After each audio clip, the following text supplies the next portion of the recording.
important or it has meaning when you were singing that song. When I lost my late wife, I was talking to going to Wildwood Health Institute, and Pastor Dan accompanied me there. When I lost my late wife, the depression came in, and talking about on top of the mountain, before my late wife got sick, I was the head elder of the church. I could preach, but I lost all those things when my wife was diagnosed with cancer. And 5 years later, she died of leukemia. And that's how depression really set into me. Just when you were sending me clients and things like that, you didn't know that you were helping me forget all about my depression because I have to work on the clients you were sending me. Thank you, Jezreel. Without you knowing, you're helping me a lot. Amen. To get over my depression. So I went to the Wildwood Institute, Health Institute, and that song is always playing in our minds. That God on the mountain is still God in the valley. And the study that we will be dealing today is found in Romans 8:28. And it says, "And we know that in all things God works for the good of those who love Him, who have been called according to His purpose." This message has been given to us on that 10 days that I was in the institute. Morning worship and evening worship. This will be emphasized to us. And we know that in all things God works for good of those who love Him, who have been called according to His purpose. Usually, this verse has been one of the well-known verses in the Bible. According to Google, this is the 4th most searched Bible verse. A lot of times people will tell you, don't worry, everything works together for good. But that's not the point on this verse. The point of this verse is, and we know. And we know. Because if the verse would only say, all things work together for good, then what good it is to a person who suffered greatly, to a person who had a difficult life, what good would it do for a person who tragically lost their loved ones? To a husband or wife who has experienced letting go of that last feeling of the hand of your spouse when she died or he died.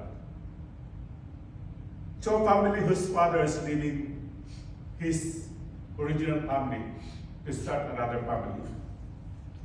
To those whose children died on a car accident. This is just like a grain of salt put into an open wound.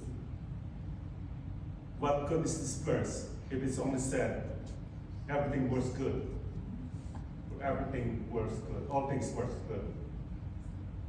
The key text, the key word on this thing is, and we know that all things work together for good for those who love God, for those who are called according to His purpose. The question today is that, what do we know? And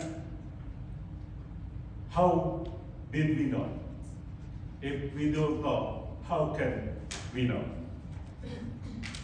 But Paul is very certain when he said these powerful words, and we know. He did not say, I guess, or he said, and we think, and he did not say, and we hope. But he said, and we know. And we know. As believers of Christ, having this verse in the Bible for a long, long time, what does this Bible verse mean to us? And we know that all things work together for good, for those who love God. We need to know who the Lord is. we need to know, if we love the Lord, we need to know what is the purpose of God to us. When Pastor Dan asked me for the title of the sermon, I said, God's purpose, my purpose. The scope of this promise is a very wide scope because it says all things. All things. It didn't say selected things. It didn't say some of the things.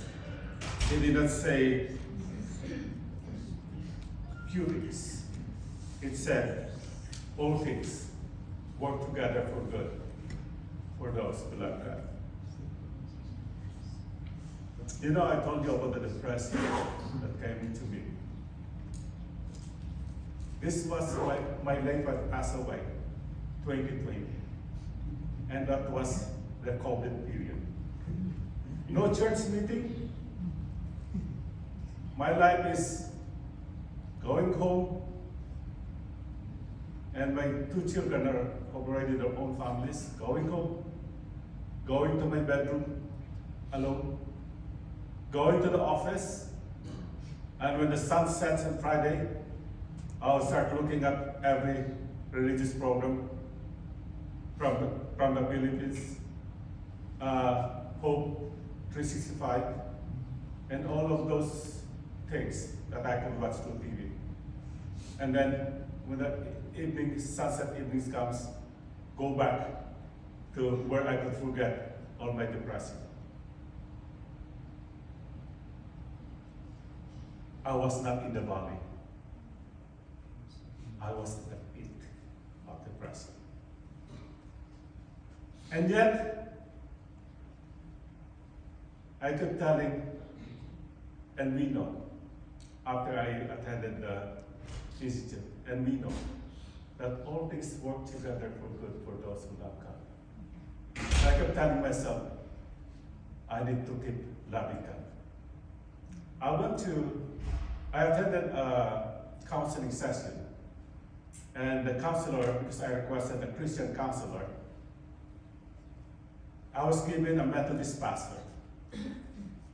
And the Methodist pastor told me, but Brother Rufino, when you have your marriage vow, you signed for this situation that you're in right now. I did not understand what he was saying. But he told me, remember, in sickness and in health, and richness or in poor, till death do us part. So you sign a contract saying you will stay with your wife till death do you part. It's not fortunate enough that you did not die at the same time. There is the time of parting. And this is on the plan of God because of this sinful world, that death is included in our lives. But still, I told the Lord, Lord, take me out from this pit of depression. Pastor Dem Robles always calls me. My friends, Phil and her friend Charlene will bring me to my mother at Mariposa.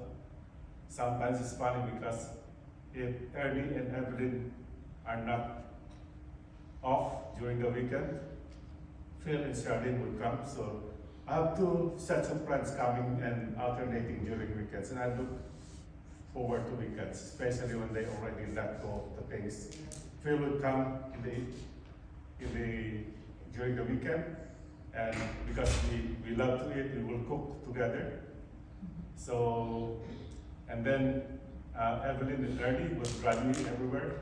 And also those times, I cannot drive because every time I drive, I will be lost on my thoughts. You know, and I will forget where I am. And the Lord, I did not ask permission from my wife now about this, but and the Lord gave me somebody to talk to across the world who would ask me, how are you? Texting, how are you? And how are you sleeping? I told her I cannot sleep. And to tell you frankly, she calls my wife auntie because she met my wife before. So it tells you what our age gap is. But again, she told me that, when you cannot sleep, develop the attitude of gratitude.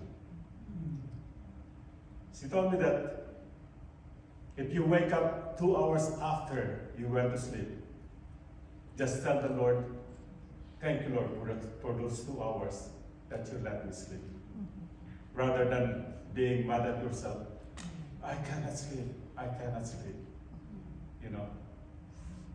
Take the attitude of gratitude.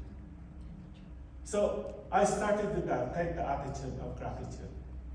And we developed this morning and evening prayer before I go to bed. After I wake up, we will pray across. And thanks for Facebook Messenger and FaceTime. We were able to communicate until we developed that friendship. And that's why everybody was thinking, how did you guys meet? She is in Thailand, you are in the United States. I said, the Lord has blessed us with free calls. So, from the field, I went to the valley. And Pastor Dan, I know you and I are on the mountain right now with our life. We were out of the pit, we were out of the valley, and now we're at the mountaintop. We love that song because it always reminds us that God is always there. Amen. Whatever situation we are in. So, in this study that we're having, all things work together for good. It says in joy and blessing. It says in trials and sufferings, in success and failure, clear seasons and confusing seasons. All things work together for good. Everyone's looking at me. Let's continue on. The Bible has some reference to that. The betrayal led to Joseph saving nations. The cross looked like defeat on Jesus that time, but it brought us salvation. During the time that Joseph is being sold, is it a good thing? When Jesus was being crucified on the cross, is it a good thing? But what the text is saying that any bad things, if you are with the Lord could turn it good for you. The Lord could turn it good for you. He could change and transform those harm to fulfill His purpose in us. And what is God's purpose in us? And what is God's purpose in us? To be like Him. To be like Him. The promise has a condition to those who love God. To those who love God. When we say, I love God, what do you mean by your sentence? Love is the word that has been misused, and the word has declined its meaning. It lost its meaning. When you like a food or a menu in the restaurant, sometimes you say, I love that food. Do you really mean the right meaning of that word love when you say, I love that food. In Greek, I heard this from Pastor Dan one time he was preaching. In Greek, the word love has 8 words. We say eros is romantic love between husband and wife. Philia is an affectionate love between friends. Storge is a family love or a love between families. Ludus is the playful love. Pragma is the enduring love. Mania is the obsessive love. Agape is the universal love of God towards us. And Philadelphia is self-love. But in the Bible gives us mentions 4 kinds of love. That is the agape, the sacrificial, unconditional, universal love of God towards us. Philia is the brotherly friendship love. Storge is the natural family affection. When you love its family members, your siblings, your parents, stuff like that. And eros is the romantic love. Mostly agape, philia, and storge are the love that is mostly mentioned in the Bible. The eros love has been only mentioned in the Songs of Solomon.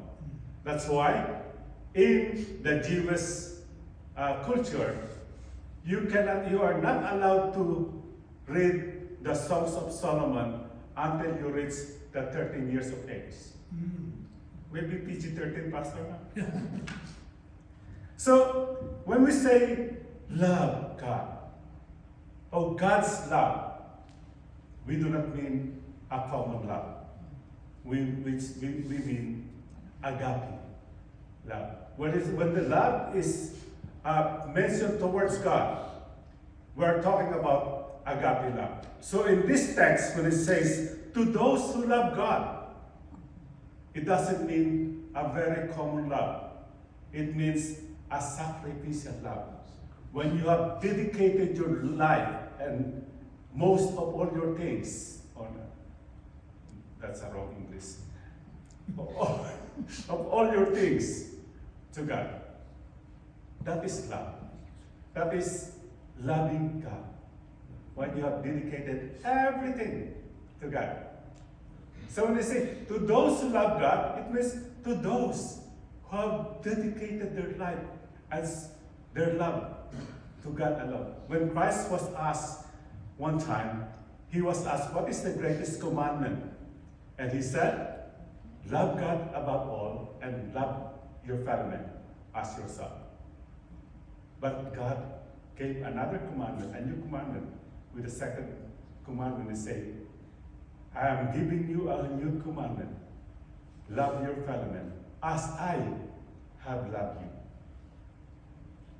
So it means that sacrificial love that God gave to us is the standard that Jesus gave to us on loving our family.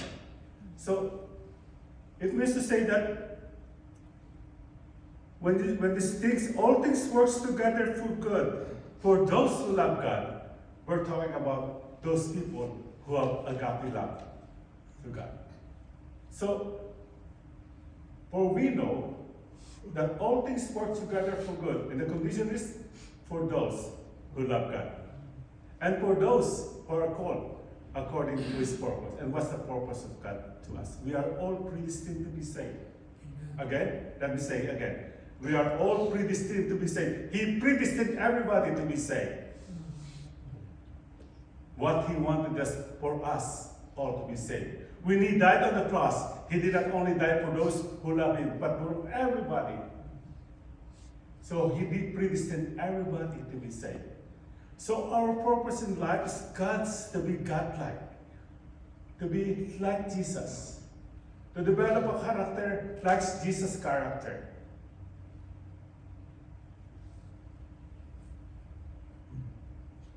For those who love God. It means when we love God, we trust Him in our hardship. When we have no more money in the bank, we trust that God will do something. when we need direction, we trust that He will give us the direction.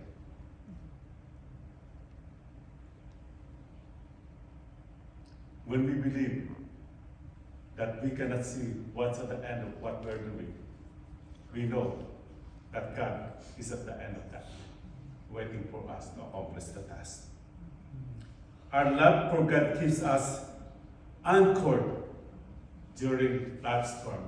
Our love to God keeps us looking up when we are in the valley of life. God's call is greater than comfort. Many people think that this verse means everything will turn out easy or comfortable. No. It only means that God is there. God is there to reveal to us a deeper purpose of what we are going through, to shape us unto the likeness of God. That is the ultimate purpose. Whatever happened in our life, whatever is happening in our lives, we know the end is that God is there at the end, waiting for us to be Christ-like.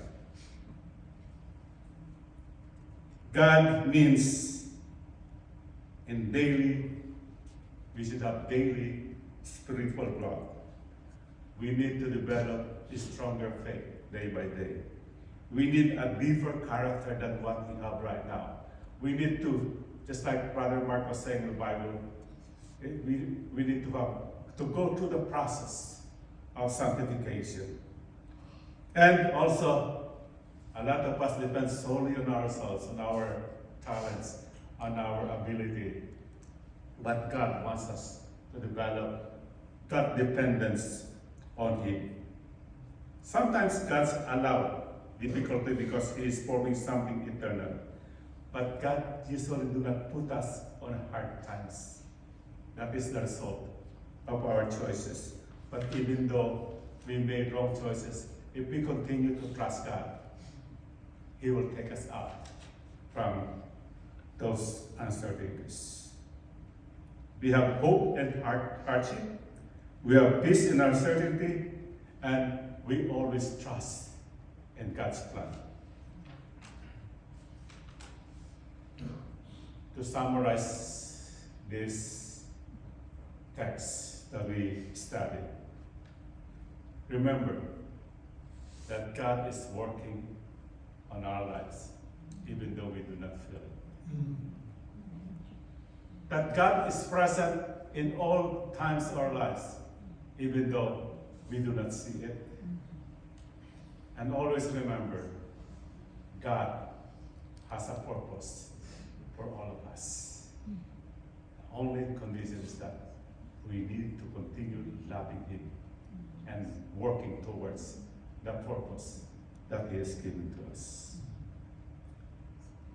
Romans 8:28 reminds us that God is the master weaver of our lives. We see only a few threads, but God sees the entire tapestry. So when life feels confusing, declare with faith, God is still working.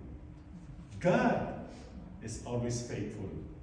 And in His time, He will bring good things from this.